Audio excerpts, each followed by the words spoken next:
আসসালামু আলাইকুম এভরিওয়ান। আশা করি আপনারা সবাই অনেক ভালো আছেন। আল্লাহর অশেষ রহমতে আমি অনেক ভালো আছি। তো আমি আজকেও একটা নতুন ভিডিও নিয়ে আসলাম। তো এই তো আমি সকালে ঘুম থেকে উঠে আর কি রান্না বসিয়েছি। তো এই তো এই চুলায় ডাল বসিয়েছি আর এখানে ভাত। আর আজকে হচ্ছে কিছুটা মুরগির মাংস রান্না করব, আলু দিয়ে ঝোল করব আর কি। তার জন্য মুরগির মাংসগুলো ধুয়ে রেখে দিয়েছি। আর এখানে হচ্ছে ডালটাতে আমি ধনিয়া পাতা আর কি দিয়ে দিব। তো ধনিয়া পাতাগুলোও কুচিয়ে রেখেছি। তো এখন আমি দিয়ে দিয়েছি।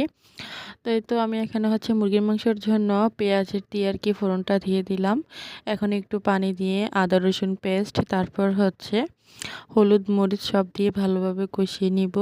তো এই তো এখানে হচ্ছে লবণ, হলুদ, মরিচ সব কিছু দেওয়া হয়ে গেছে, সাথে একটু জিরের গুঁড়ো, তারপর হচ্ছে একটু গরম মশলার গুঁড়ো আর কি দিয়ে একসাথে কষিয়ে নিব। অল্প পরিমাণে দিয়েছি মশলাগুলো, গরম মশলার গুঁড়া আর হচ্ছে জিরে গুঁড়ো, কারণ আমি